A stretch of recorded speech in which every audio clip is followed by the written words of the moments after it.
సంగారెడ్డి జిల్లా IDA Bollaram municipal పరిధిలో గోడ కూలడంతో ఓ వ్యక్తి మృతి చెందాడు. లక్ష్మీనగర్ కాలనీలో పక్కింటిపైన ఉన్న గోడ కూలి కింద గదిలో నిద్రపోతున్న వ్యక్తి చనిపోయాడు. మరొకరికి తీవ్రంగా గాయాలయ్యాయి. హైదరాబాద్ లోని షేక్పేట్లో ఒక వ్యాన్ బీభత్సం సృష్టించింది. బ్రేక్స్ ఫెయిల్ కావడంతో ఫ్లైఓవర్ కింద ఉన్నటువంటి డివైడర్ పైకి వెళ్లింది వ్యాన్. ప్రమాదం సమయంలో ఎవరూ లేకపోవడంతో ప్రాణాపాయం తప్పింది.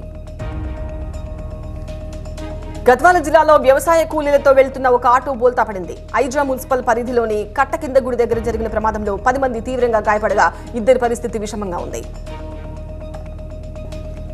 సీఏఏలో భాగంగా శరణార్థులకు భారత పౌరసత్వం ఇవ్వటం ప్రారంభమైందన్నారు ప్రధాని మోదీ. మతం ఆధారంగా దేశ విభజన కారణంగా వారు ఎన్నో కష్టాలు అనుభవించారన్నారు. ఇలాంటి వారిని కాంగ్రెస్ ఏనాడు పట్టించుకోలేదని విమర్శించారు మోదీ. యూపీలోని అజంగఢ్లో జరిగిన బహిరంగ సభలో ప్రసంగించారు ప్రధాని. అమిత్ షాను ప్రధానిని చేయడం కోసమే బీజేపీ ఓట్లడుగుతోందన్నారు ఢిల్లీ సీఎం కేజ్రీవాల్. 75 ఏళ్లకు మోదీ రిటైర్ అవుతారని, ఆ తర్వాత షా ప్రధాని అవుతారన్నారు. అంతేకాదు ఈసారి బీజేపీ గెలిస్తే యూపీలో యోగిని సీఎం పదవి నుంచి దించేస్తారంటూ ఆరోపణలు చేశారు. సంతానలేమి సమస్యతో బాధపడుతున్నారా? చింతించకండి. సుమారు 90,000 జంటలకు ఆనందం నింపింది ఓఎస్ఎస్ ఫర్టిలిటీ. ఈ రోజే 7825893600 కి కాల్ చేయండి. సంతానోత్పత్తి చికిత్సపై భారీ డిస్కౌంట్లు పొందండి. గుడ్ న్యూస్ చెప్పండి.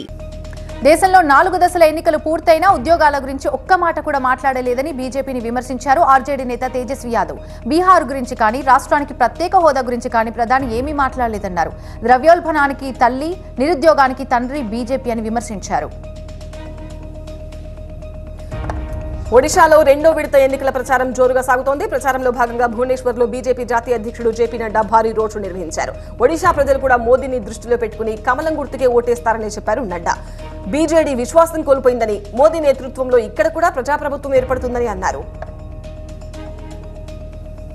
ఎట్టి పరిస్థితుల్లోనూ రాజ్యాంగాన్ని మార్చబోమన్న ప్రధాని మోదీ వ్యాఖ్యలని స్వాగతించారు కర్ణాటక ఉప ముఖ్యమంత్రి డీకే శివకుమార్. కానీ రాజ్యాంగాన్ని మారుస్తామని ప్రకటించిన బీజేపీ పార్లమెంట్ సభ్యున్ని ఎందుకు బహిష్కరించలేదని ప్రశ్నించారు.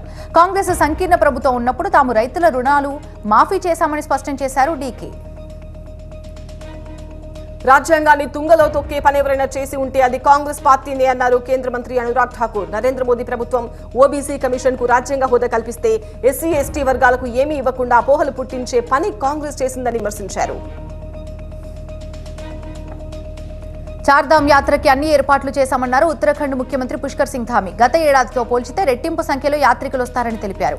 భక్తుల రద్దీ కారణంగా కొంత ఇబ్బంది ఉందన్నారు. చార్ధామ్ యాత్రలో పాల్గొనే యాత్రికులు రిజిస్ట్రేషన్తో పాటుగా తప్పనిసరిగా నిబంధనలు పాటించాలని సూచించారు సీఎం. తమిళనాడులో భారీ వర్షాలు కురుస్తున్నాయి. 6 జిల్లాలకు ఆరెంజ్ అలర్ట్ జారీ చేశారు అధికారులు. భారీ వర్షాలతో కన్యాకుమారి, తేని జిల్లాల్లో జలపాతాలు పొంగి పొర్లుతున్నాయి.